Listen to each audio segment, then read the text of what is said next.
Hello everyone, स्वागत है आप सभी का आज के इस सेशन में और मैं हूं आपका नेट वाला भैया। हाँ जी, चलिए करते हैं आज की सेशन की शुरुआत। सर, पेपर टू कॉमर्स का एग्जाम कब है? सर, अब तो बस 4-5 दिन बचे हुए। 3 तारीख को हमारा पेपर है ना। और जब 3 तारीख को पेपर है तो हम एक लास्ट रिवीजन अब करने के मूड में है कि अब लास्ट रिवीजन होगा और हम एग्जाम में क्या करेंगे, एकदम फाड़ कर रख देंगे, हम चकदे फट्टे वाला काम करेंगे, है ना जी। तो उसी रिवीजन में जब आप ये लास्ट वाला रिवीजन कर रहे हैं ना, तो किस टॉपिक को ध्यान में रखें? पेपर टू कॉमर्स के कुछ ऐसे टॉपिक्स जो आपका डेफिनेटली इस एग्जाम में पूछा जाएगा और पिछले कई एग्जाम से ये पूछा जा रहा है। उन सब टॉपिक की आज हम करने वाले हैं चर्चा। 10 से 15 मिनट लूंगा। 10 से 15 मिनट में आपको सारे टॉपिक्स बता दूंगा जो इतने इंपॉर्टेंट है, जो हर बार एग्जाम में पूछे जाते हैं, और इसको छोड़ के मत जाना। ट्रस्ट मी, 100 क्वेश्चंस में से 50-60 क्वेश्चंस आप इससे बना लोगे अगर आप इस सारे वीडियो को अंत तक पूरा देखोगे तो। ठीक है, टॉपिक छोड़ना मत, मैं बता रहा हूं। रिवाइज कर लो, जैसे आप तो सब आ रहे होंगे सबको, लेकिन फिर भी एक बार रिवाइज कर लेना, ये टॉपिक छोड़ना नहीं। ठीक है, चलो शुरू करें, ज्यादा लेट ना करते हुए। आओ चलते हैं, शुरू करते हैं। ठीक है, चलो ये पीडीएफ चाहिए, पीडीएफ भी डाल दूंगा। ये नेट वाला भैया का टेलीग्राम चैनल है, इसको ज्वाइन कर लेना और चैनल को सब्सक्राइब कर लेना। चलो आगे मिलते हैं। आ जाओ, हम चलते हैं थोड़ा सा डेप्थ में, है ना, फटाफट। देखो, इंटरनेशनल बिजनेस की अगर हम बात करें, इंटरनेशनल बिजनेस में मोड्स ऑफ एंट्री, भाई साहब किस रास्ते के तहत हमको इंटरनेशनल बिजनेस में एंट्री लेना है, बहुत सारा मोड पूछा जाता है ना इंटरनेशनल बिजनेस का। वो सारे मोड्स आपको याद कर लेने, सारे मोड्स का एक बार रिवीजन कर लेना। स्टेजेस ऑफ इंटरनेशनलाइजेशन 5 स्टेजेस हैं, है ना।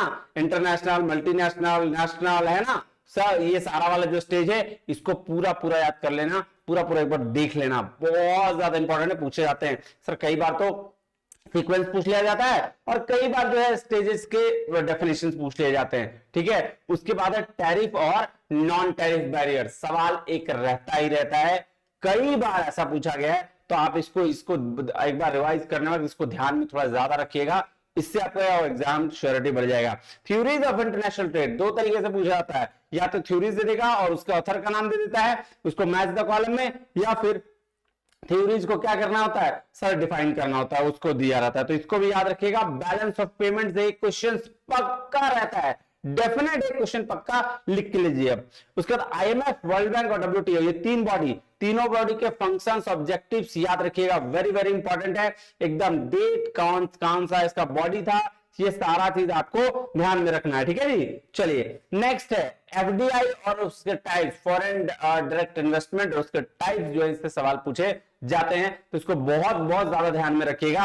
Levels of economic integration, regional economic integration, NAFTA वगैरह जो है ना, वो सारा चीज याद रखिएगा। उसका डेट, उसका कहां पे उसका एस्टेब्लिशमेंट है, ठीक है ना, वो सारा चीज आपको याद रखना है। एक बार रिवीजन करते वक्त इसको ध्यान में जरूर रखिएगा। फॉरेन ट्रेड पॉलिसी, बेसिक चीज जो 8 उसके टाइप्स हैं, टाइप्स बोले तो 1 स्टेज, 2, 3, 4 स्टेज है ना, उसको पढ़ लेना है। टाइप्स ऑफ बिजनेस एनवायरनमेंट, इसको पढ़ लीजिएगा। ठीक है, ये इतना पढ़ लीजिएगा तो आपका आराम से 7 से 8 क्वेश्चन अटेम्प्ट होगा, मैं आपको लिख के दे रहा हूं। ठीक है, चलिए नेक्स्ट चलते हैं। हम अगर अकाउंटिंग और ऑडिटिंग की बात कर लें तो भैया क्या पढ़ना है, अकाउंटिंग प्रिंसिपल्स, बचपन से पढ़ते आए हैं, वेरी वेरी इंपॉर्टेंट, एक बार रिवाइज कर लीजिएगा। पार्टनरशिप में न्यू प्रॉफिट शेयरिंग रेशियो बना चुके हैं तो बहुत बढ़िया, नहीं बनाए दिमाग नहीं लगाने का। फिर सैक्रिफाइसिंग रेशियो सेम चीज है, और ट्रीटमेंट ऑफ गुडविल, बहुत बहुत, ये तीनों से मतलब 2 क्वेश्चन, कभी कभी 2 पूछ जाता है, कभी कभी 1 पक्का रहेगा। ठीक है, फिर कंपनी का फोरफीचर और रेशियो ऑफ शेयर से पूछता है सवाल, और amalgamation in the nature of purchase, in the nature of आपका मर्जर, ये पूछता ही है, एकदम सवाल कंफर्म है एक question. Liquidation of company, sir इससे पूछा जाता है सीक्वेंस करने वाला, है ना, याद रखिएगा, इसको जरूर पढ़िएगा। स्टैंडर्ड कॉस्टिंग पढ़ लीजिएगा, अगर आपको प्रैक्टिकल में अच्छा लगता है तो ठीक है, नहीं तो एकदम नहीं, छूना भी नहीं है अभी, है ना, दिमाग नहीं लगाना। ह्यूमन रिसोर्स अकाउंटिंग, इसके नाम और उसके डेफिनेशन, कितने टाइप से वो उसका पढ़ लेना है। कैश फ्लो और फंड फ्लो में बेसिक चीजें, फंड फ्लो कहां से होता है, कौन से किससे फंड फ्लो होता है, किससे नहीं होता है, वो पढ़ लेना है। और कैश फ्लो में कौन सा चीज कहां जाएगा, इसको एक बार रिवीजन एक बार देख लेना है ना जी। Indian accounting standard, very very important, एक बार पूछा जाता है। ऑडिटिंग अब आ जाता है, ऑडिटिंग में वाचिंग वेरिफिकेशन देख लीजिएगा, ऑडिट रिपोर्ट देख लीजिएगा, और अभी के जो इन्वायरमेंट के रिसेंट ट्रेंड्स है ऑडिटिंग में, जैसे मैनेजमेंट ऑडिट है, एनर्जी ऑडिट है, इन्वायरमेंटल ऑडिट है, सिस्टम ऑडिट, बस इतना देख लीजिएगा, आपका काम बन जाएगा। चलिए बिजनेस इकोनॉमिक्स की अगर हम बात करें तो डिमांड, वेरी वेरी इंपॉर्टेंट है। Law of demand, elasticity of demand, इससे 2 से 3 क्वेश्चन पूछा जाता है। कंज्यूमर बिहेवियर से 1 से 2 क्वेश्चन रहता है। लॉ ऑफ वेरिएबल प्रोपोर्शन से 1 क्वेश्चन रहता है। Theory, short run long run का जो कर्व है ना, इससे भी 1-2 क्वेश्चन सब पूछे जाते हैं। और सबसे ज्यादा इंपॉर्टेंट इससे तो 2-3 क्वेश्चन रहता है प्राइस डिटर्मिनेशन से, है ना, अलग अलग मार्केट का प्राइस डिटर्मिनेशन क्या होता है वो है, परफेक्ट कंपटीशन, मोनोपोली, ओलिगोपोली, ये सारा चीज। उसके बाद है प्राइसिंग स्ट्रैटेजीज, इसको भी देख लीजिएगा, ठीक है। ये सारा चीज करिएगा तो आपका 5 से 6 क्वेश्चन तो कोई नहीं रोक सकता है, ठीक है जी। चलिए बिजनेस फाइनेंस की बात करते हैं। देखिए कुछ चीजें बहुत इजी चीजें, इसलिए मैं इसको लेके आ रहा हूं। कॉस्ट ऑफ कैपिटल आपको ये आना चाहिए, कॉस्ट ऑफ डेट कैसे निकलता है, cost of preferences, cost of equity, ये तीनों आ रहा है, ठीक। नहीं आ रहा कोई लोड लेने वाली कोई बात नहीं है। Capital structure, sir NI approach, NOI approach, traditional approach, MM approach, क्या होता है बेसिक देख लीजिएगा।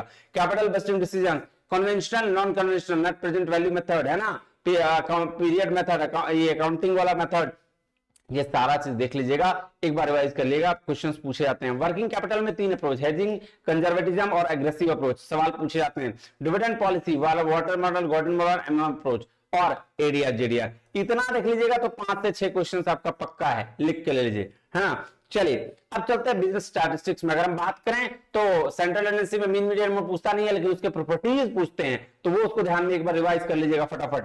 डिस्पर्सन की अगर हम बात करें, डिस्पर्सन तो इससे भी सवाल पूछ जाते हैं, स्टैंडर्ड डेविएशन से और आपके ये मीन डेविएशन से, इससे सवाल आता है, इसको देखिएगा। स्क्यूनेस, ये अच्छा है, स्क्यूनेस और आपका एक क्या कहते हैं इसको, ये कोरिलेशन रिग्रेशन, इससे सवाल पूछे जाते हैं। Properties very very very important है ना जी। उसके बाद है थ्योरम, ये अगर मन में आए तो एक बार देख लीजिएगा, नहीं तो इसको छोड़ देना, ये भी अभी कोई जरूरत नहीं है। ये देखिएगा वीवीआई, वीवीआई 2 क्वेश्चंस पक्के रहते हैं इससे, बाइनोमियल डिस्ट्रीब्यूशन, पॉइजन डिस्ट्रीब्यूशन और नॉर्मल डिस्ट्रीब्यूशन, देख के जाइएगा, ठीक है।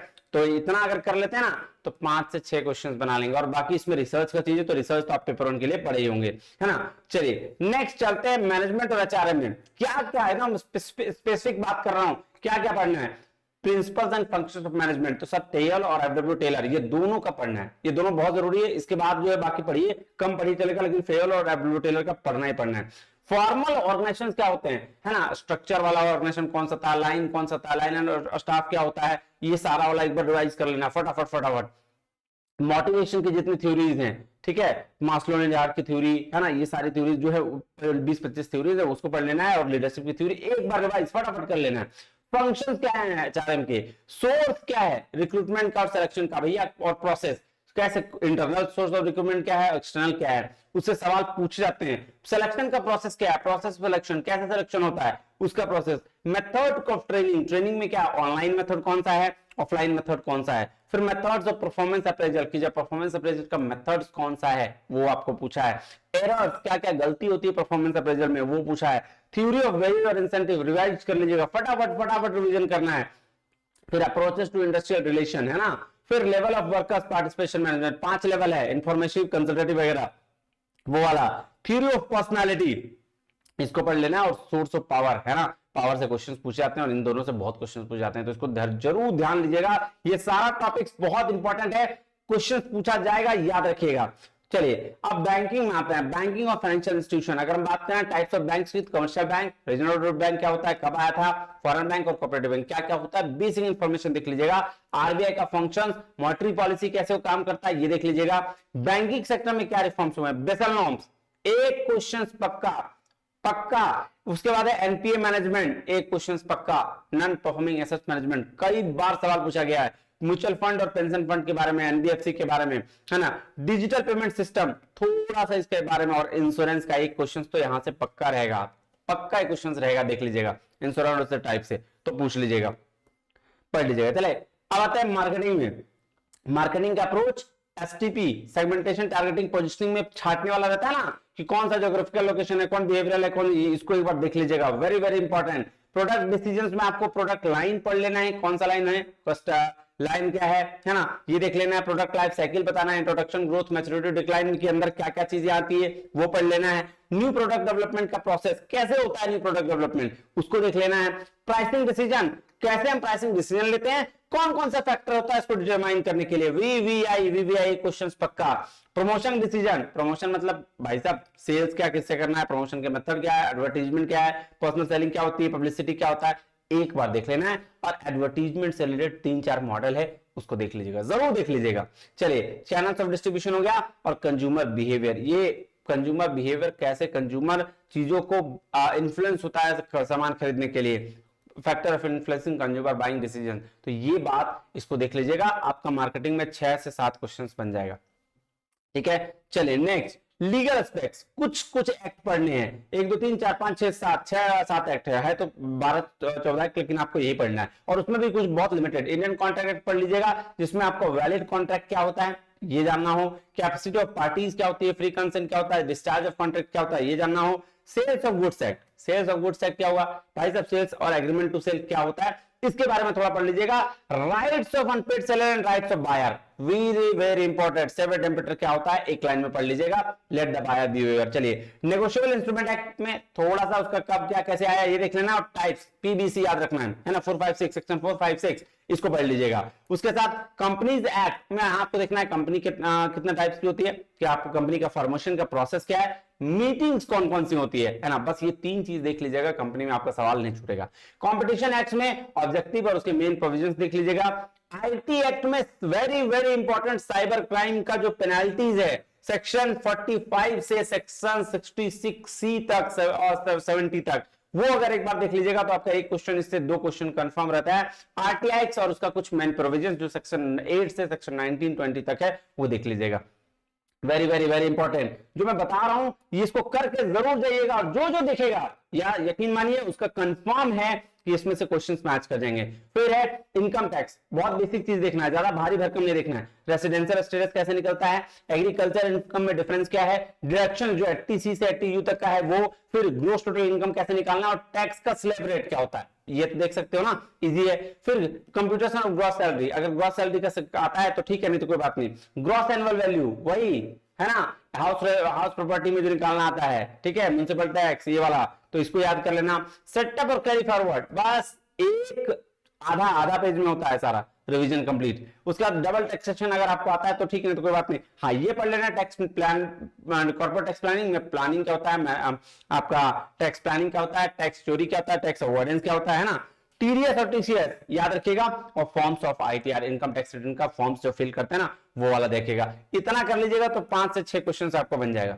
ठीक है जी, लीजिए ये रहा पूरा का पूरा आपका 10 यूनिट में 100 से ज्यादा टॉपिक। और जब आप भी आप पढ़े, 3-4 दिन बचा हुआ है, आज 29 तारीख है, 30, 31, 1, 2, 4 दिन बचा हुआ है, 3 को एग्जाम है। 4 दिन में इन सारे टॉपिक्स को अगर आप 4 घंटा भी दे देंगे ना, तो या 4 से 5 घंटा, तो समझ लीजिए कि आपका ये कंफर्म हो जाएगा, और आपके 50 से 60 क्वेश्चंस तो पक्का बन जाएंगे।